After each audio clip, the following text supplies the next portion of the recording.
Bon, je pense que les autorités du PDS et des autres membres de la coalition ont estimé que j'étais en mesure de faire face aux adversaires ici à Dakar. Je pense que j'ai les moyens, des armes pour faire ce travail. Évidemment, on me dira, vous n'êtes pas connu, mais je suis dans cette campagne justement pour être connu. Personne ne dira que je suis inconnu à l'université Cheikh Anta Diop. Je suis ici depuis des décennies. Le travail que j'ai à faire, c'est de me faire connaître en dehors. Évidemment, dans mon fief, qui est la commune d'Anne Bel-Air, les gens me demandent, je suis là-bas depuis quand? L'image que je donne, c'est qu'à l'école d'Oudou Mbadji, ça s'appelait l'école d'Anne Village, j'étais très jeune, j'ai assisté à la levée des couleurs du Sénégal au cours de l'indépendance. Parce que je me suis souvenu qu'on faisait descendre le drapeau français pour faire monter le drapeau de la Fédération du Mali. Et quelques mois plus tard, j'ai vu qu'on faisait descendre le drapeau de la Fédération du Mali pour monter le drapeau du Sénégal. Évidemment, à ce moment-là, je n'avais pas bien compris. J'ai compris après coup que c'était en 1960. J'étais dans le village qui s'appelle Anne Village, qui est à Anne Bel-Air. Donc ça fait quand même un moment que je suis là-bas. Donc c'est normal que je sois connu dans cette commune. Maintenant, cette campagne me permettra de me faire connaître partout ailleurs dans le département de Dakar. Je pense que les autorités de ma coalition ont regardé les résultats obtenus par les différents leaders dans leur fief aux dernières élections locales. Je peux vous dire qu'en 2014, pour ce qui concerne le Parti démocratique sénégalais, Anne Bel-Air avait le meilleur résultat dans tout le département de Dakar. Donc maintenant, tout le monde sait que c'est la politique à la base qui paye. Et non suivre les grands leaders dans leur sillage, être tout le temps dans leur salon, ça ne marche plus.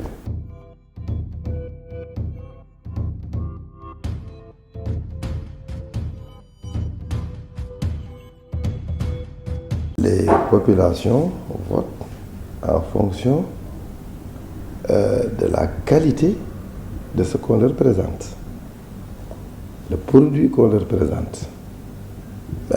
Si les gens me connaissent, je n'ai nul doute que je vais me retrouver en tête de ce peloton-là. Quand vous ne connaissez pas quelqu'un, vous l'ignorez, mais quand vous le connaissez, vous faites des travaux d'approche, ou plutôt c'est moi qui fais les travaux d'approche, je leur dis qui je suis, de quoi je suis capable, je ne doute aucun instant que je peux sortir devant sur ce trio. Je véhicule des valeurs de moralité, des valeurs d'éthique et des valeurs de don de soi. C'est-à-dire travailler pour les autres sans attendre quelque chose en retour.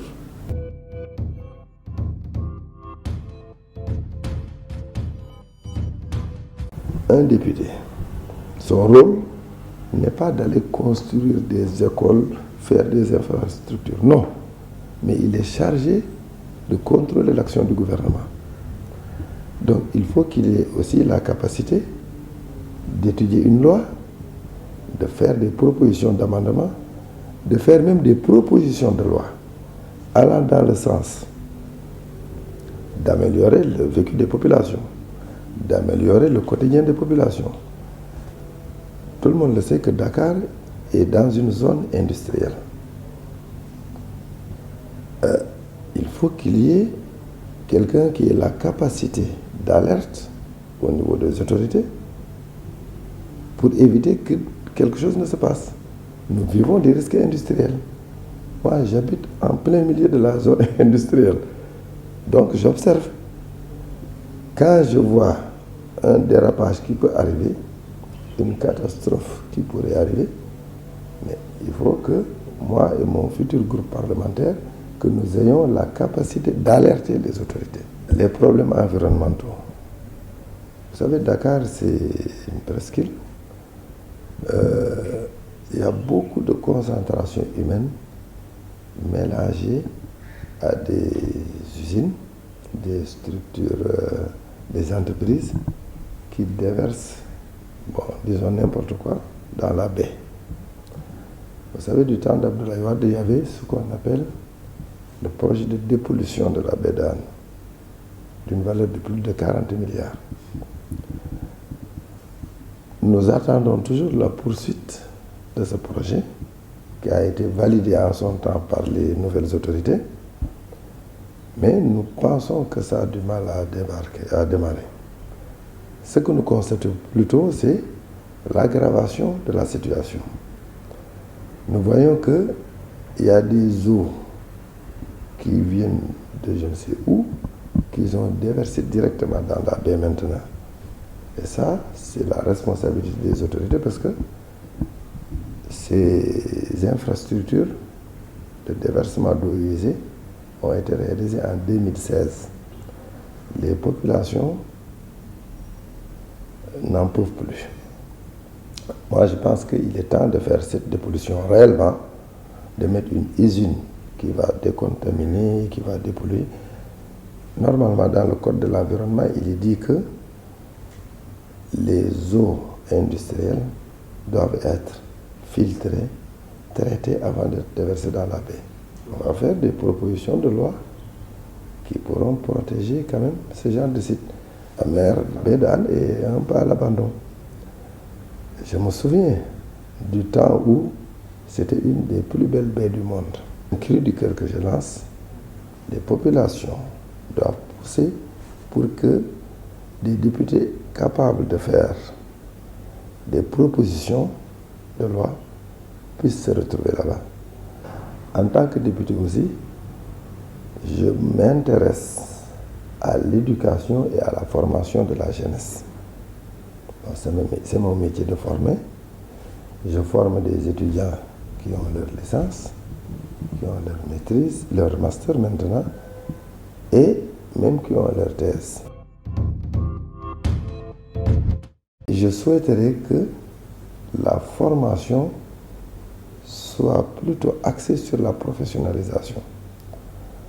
Parce qu'au départ, la faculté des sciences s'appelait faculté des sciences exactes. C'est-à-dire, il fallait faire de la théorie pure, terminée. Mais ça, c'est dépassé. Maintenant, on est faculté des sciences et techniques.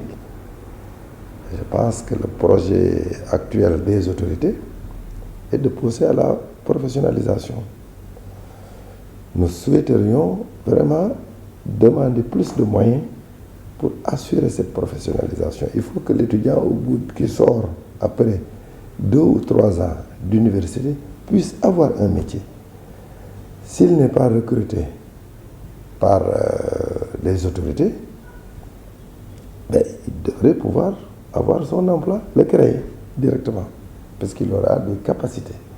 Donc cette capacitation des jeunes est un âge important pour moi.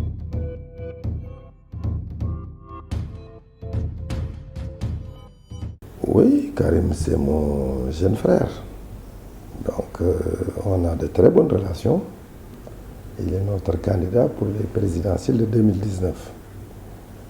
Et tout ce que nous faisons, c'est pour aboutir à terme à le mettre sur le fauteuil présidentiel. En attendant, la prochaine étape, c'est l'étape dans une dizaine de jours. C'est les élections législatives.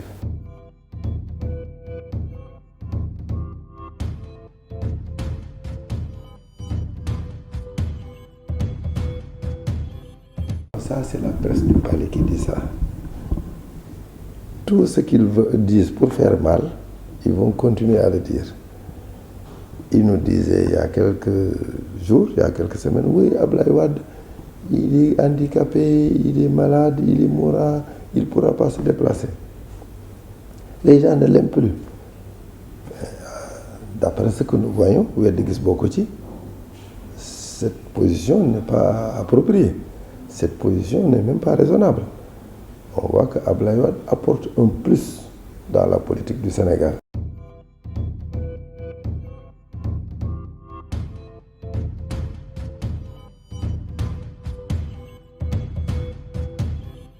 Abdoulaye Wade s'est déjà expliqué. Est-ce qu'il y a un point de la Constitution qui interdit cela? Abdoulaye Wade appartient à une famille où ils sont centenaires facilement.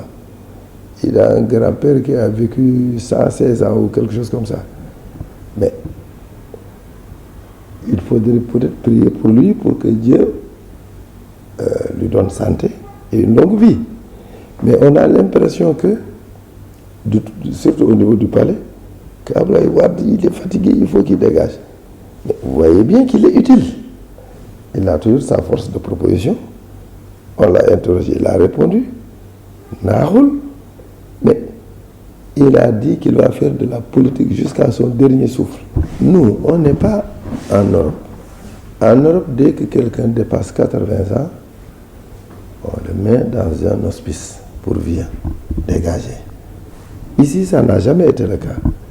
Les vieux, comme on les appelle, les hommes âgés, ou les vieillards, comme vous voulez, nous, ici au Sénégal, d'après notre tradition, on les a toujours considérés comme des sages. À la maison, c'est eux qui déterminent les décisions. Il a beau être vieux, quand les gens viennent, il sollicite ses prières et il lui demande « Qu'est-ce que tu penses de ceci ou cela ?» Et il le fait. Mais on veut nous inculquer des traditions qui ne sont pas les nôtres. Les vieux, il faut les dégager. Non! Nous, on en a besoin parce que dañu ne mag du yàlla waaye yàgg na ak yàlla ku yàgg ak yàlla nag jégg ko dafa am solo. Moi, je pense que c'est une bénédiction pour le Sénégal d'avoir un grand homme comme Abdoulaye Wade. Maintenant, il est combatif. Il a des raisons d'être combatif. Moi, je n'ai jamais vu un homme d'État, d'après ce que j'en sais dans l'histoire, qui ait été combattu autant qu'Abdoulaye Wade, avec des forces étrangères. On voit les résultats. Abdoulaye Wade a des capacités d'innovation. Il a une vision. Cette vision, il la partage avec nous. Nous disons que nous ne voulons pas et on nous amène des gens qui ont des visions beaucoup plus limitées. Ça, c'est un constat.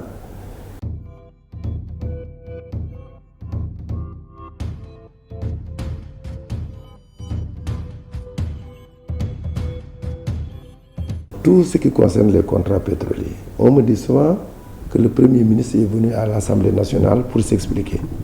Moi, je pense plutôt qu'il faudrait mettre sur pied une commission parlementaire qui va mener son enquête indépendante et venir proposer à la population. Moi, je n'en ai pas discuté avec la coalition, mais ça me paraît évident. Parce que si une partie de la population, à travers Monsieur le Président de la République, détient le pouvoir de décision et d'exécution, moi je pense que le peuple devrait avoir la maturité de prendre l'opposition pour lui donner la capacité de contrôler l'action du gouvernement. Vous verrez que ça ira beaucoup mieux comme ça. Mais si la même coalition, le régime au pouvoir, détient tous les pouvoirs de l'État, mais comment voulez-vous que la population s'y retrouve? Donc je demande vraiment à la population, aux hommes et femmes sénégalais qui vont aller aux urnes, de savoir qu'ils ont besoin d'un groupe de personnes motivées et déterminées qui peuvent contrôler l'action du gouvernement et le pousser à rester dans la transparence. Parce que quand c'est transparent, tout le monde y gagne. Mais si vous avez le pouvoir d'exécuter, le pouvoir de vous autocontrôler, on va finir par l'autosatisfaction. Et ça, tout le monde sait qu'il y a des problèmes. Mais dès que vous dites qu'il y a un problème, on dit que vous êtes opposant. On les aide plutôt à améliorer.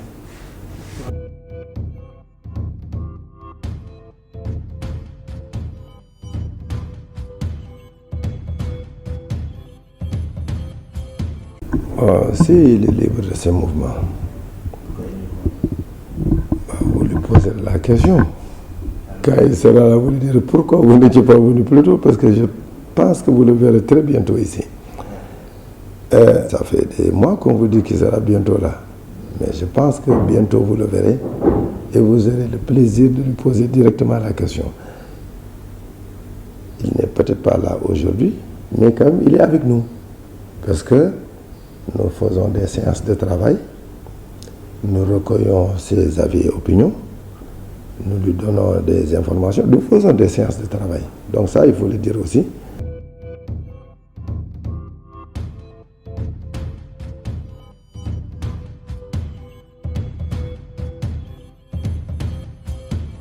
Bon, en principe, quand on est investi, on a le droit d'aller faire campagne. On demande l'autorisation, on y va. Mais moi, je suis dans la gouvernance de l'université. Donc, je ne peux pas m'échapper comme ça. Donc, je suis là le matin. Les choses à signer, je les signe. Les réunions qui font avancer la faculté, je les tiens ici. Les séminaires, je les tiens le matin. L'après-midi, je me retrouve dans le convoi de la coalition gagnante Wattu Sénégal avec le t-shirt d'Abdoulaye Wade. Et puis voilà, je fais campagne.